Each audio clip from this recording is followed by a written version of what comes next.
Mahirap lang kami guys, malit lang yung rice field namin.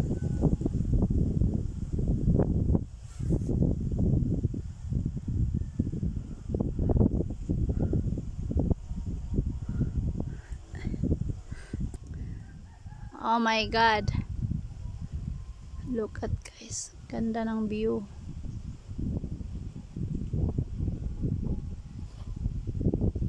Ito yung buhay namin sa probinsya guys.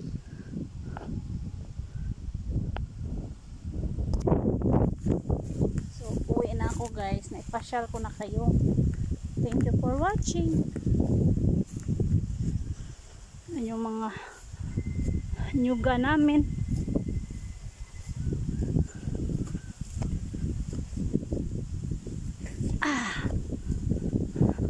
Ingat sa daanan guys, kay ayan, nakabuta ako guys.